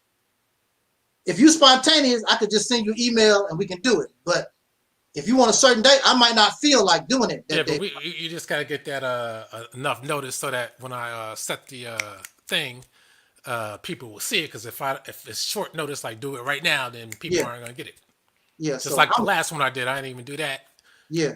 Fast enough. Oh, I didn't give it enough time. Yeah, but I'm spontaneous right now. And, like I said, it's about at least 12-hour notice. Yeah, my health causes me to be up and down because actually I didn't even think that I was going to be able to do a live today. But it just so happened I felt like it. I wasn't even going to join because football, Tom Brady's playing for the Buccaneers right now. You know what I mean? But see, this is what I'm saying though. See, you see everything's calm and cool. That's all. You ignore the chat room. Just go for yours. That's all. Yeah. So I mean, we'll go ahead and try to do that. But right now, like I said, I'm spontaneous. Maybe sometime this week, because I think I'm free. Maybe Thursday. All right. I'm gonna wait for your email so we can confirm because I ain't gonna set nothing up. Yeah. But let me know by at least Wednesday. But like I said, again, because of my health situation, it's according to how I feel. I don't be feeling well.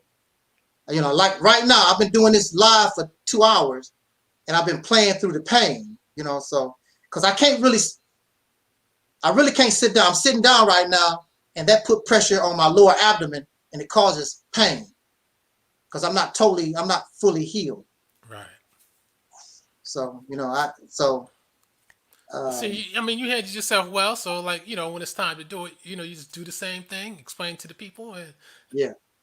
I mean, the questioning part, you might have a problem with that, but just take it as it comes. Don't worry, don't look at it as an attack or an ambush, and nothing like that. I'm not gonna take nothing as no attack. I just answer the question. You don't like it, well, I just keep rolling on. It's nothing. I mean, there's nothing else to talk about. If you ask me a question and I give you an answer, you want to keep rolling.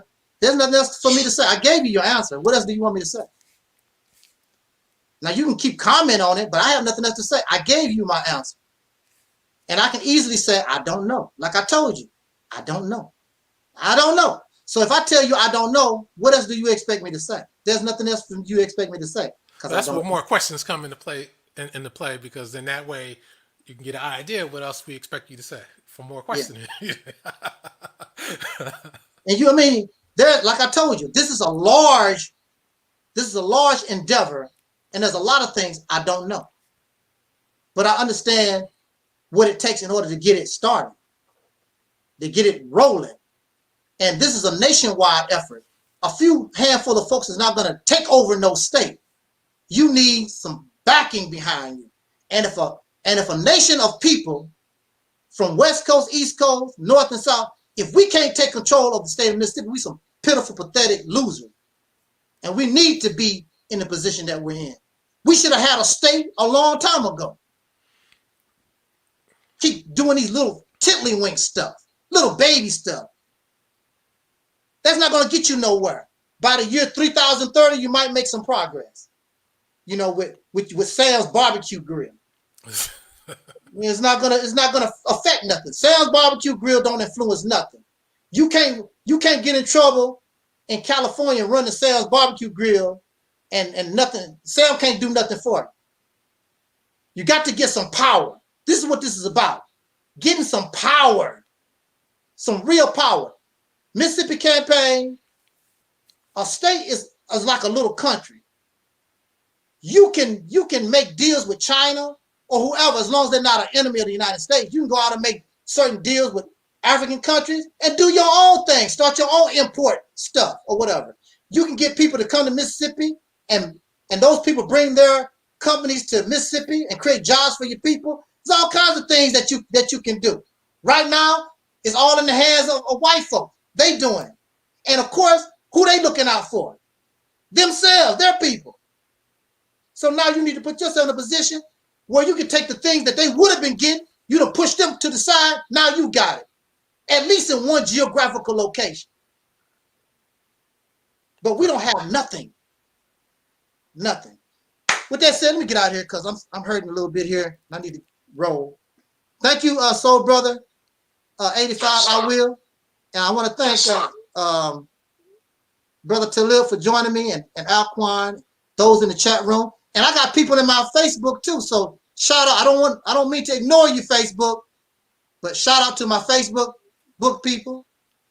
And I will see y'all on the flip flop. And like I said, Alquan. And brother, yeah. Before we leave, I just want to keep wishing you a best recovery, a best well recovery, because I know it took you a lot physically and painfully just to be able to do this today. Yes, sir. So I just want to wish you a very well best recovery in this endeavor, and whenever you need me on again, I'll be on deck. Yes, sir. I know you will. And Alquan will be here too. Hopefully next time on my channel. Yeah. Maybe this, like I said, maybe I came on to show you that, man. It's gonna be cool, man. You don't have to worry about, All right. We'll see. Okay. We out of here, y'all. Until next time, it's important. I wish us love, peace, and soul.